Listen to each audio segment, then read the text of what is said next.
Hi everyone, it's me Darlene. I am back with the next episode of our Crumb with Me quilt along. If you are new to this series, I have the playlist link in the description box and on the end screen at the end of this video. And if you are new to crumb quilting and you want to learn how to do that, I have a whole series on that, and the playlist is also in the description box of this video. In the last episode, on camera, I made the smallest block in this quilt, block M, and then I also made block T. And then I told you the dimensions of W and V, and I have mine done. They look like that. And today we are going to tackle the biggest block in the quilt, and three others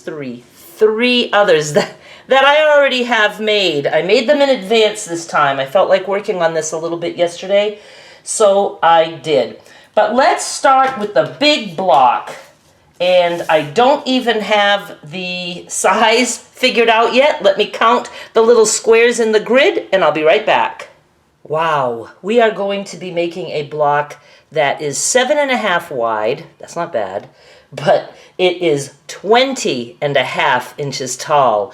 And I'm going to explain to you how I'm going to do it. I did a little bit of a tall one yesterday that you'll see at the end of this video. And you can treat it like 3 different blocks or whatever. And then you just join. And if you want it to look really scrappy so it doesn't look like 3 separate blocks, you can join with something that is scrappy. Like instead of just a strip, you could have a strip that has like 3 or 4 pieces of fabric sewn together. And I highly suggest that you don't try to plan this big block. Instead, have some pieces already made. Now, I have pieces that I made when I was back in Maine, long time ago. And I am going to be using these, so it's not going to take me very long. And, you know, we can somehow just join these and make them look as scrappy as we want. If you try to plan, it's just, I don't know, I think it's overwhelming, especially something tall. So feel free to crumb your ass off and just sew as many pieces as you want. Big ones, like I have. Little ones, you know, oh, this is actually something that was trimmed. But you can put just little things like that together. Look, you know, just sew, have fun. And then when you want to do a crumb project, you have a lot of pieces to play with. So let me get my cutting mat that I still have not replaced, and I need to, and we'll get started. I'm just going to lay out some of these very big pieces. That is way over 7.5. This guy does not quite make it, but I can add something there, so I will do that. Wow. This is going to be pretty easy for me because I have this. Now look, this is Christmas right there, and I'm going to use it.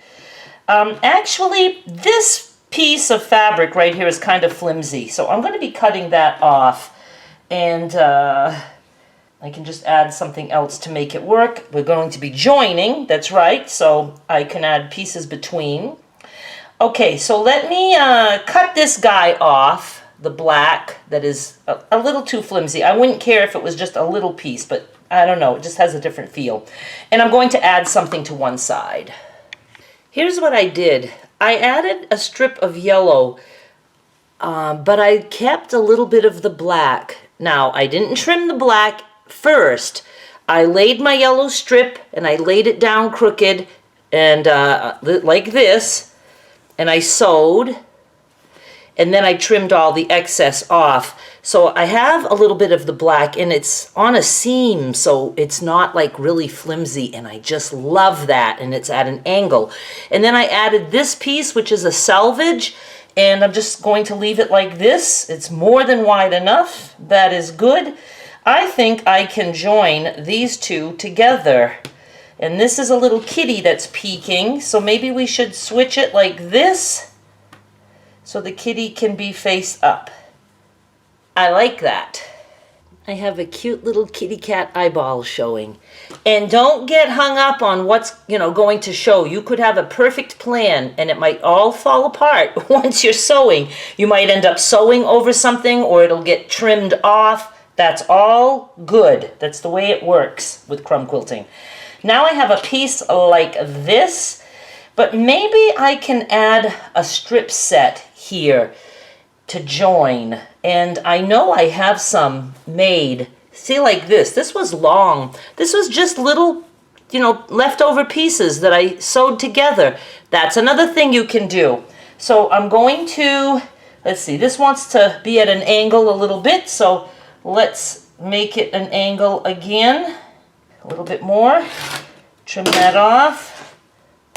And I'm going to go sew some of this right there. Let me just trim a little bit right here. Here's something that I want to explain to you. I'm glad I'm in this situation. I added my little strip set. There's a lot of seams on that, right? And, this has quite a few seams on this edge too. So I am going to add something, a strip that does not have a lot of seams. But I don't want just a whole strip across. So I'm going to do like I said. I am going to maybe put 3 pieces together just to keep it scrappy looking. Let me do that. I have this. I trimmed one edge and I'm going to lay it right here and sew. Now I'm ready to join it, and you can see that I laid this strip down at an angle just a little bit. I like angles. Now let's add this guy. The one that has a little bit of Christmas that no one is going to notice. I'm going to angle this one also. See, I want it to be kind of straight, so I know I have an angle like this. I put it down, and then I'm going to just flip it and keep that angle there. So I know I want to sew like that. See, there's extra pink showing here. That's the way I do things around here.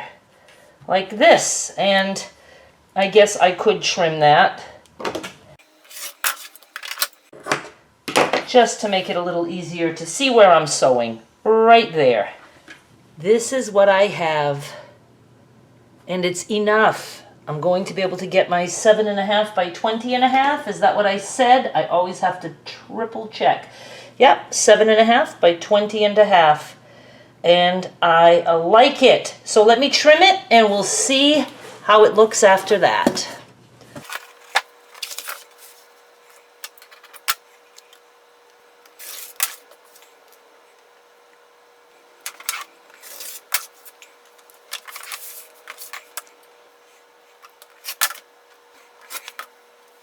And there we go.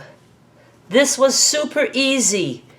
Doing it by using bigger pieces. I'm telling you, just sit and just sew crumbs together. You're going to love that you're doing that, and they come in, really handy. And if you still can't figure it out this way, like making this weird puzzle, you can just make yourself some little crumb blocks, 5 inches square. You can square them up if you want and sew those together and then just trim as needed.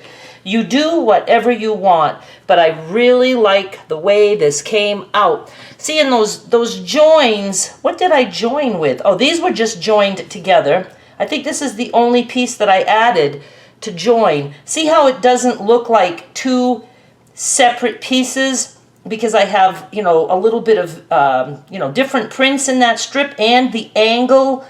Just love crumb quilting so much. Let me get this out of the way. All right, did I tell you this is block B? I don't know if I even told you that. This is block B. Let me go up a little bit here with the camera. I'm going to take you for a ride. That's not much better. This is block B. Looks like that. And again, it is 7.5 wide by 20.5 tall. Now the other ones that you will make in this video are, let me go get them, these guys, and mine are already done this time. G is 12 wide by 6 tall. Q, Q is 4.5 wide by 6.5 tall. And then U is 7.5 wide by 5 tall. So go ahead and make these, and I will be back very soon with the next episode. Please subscribe so you don't miss it.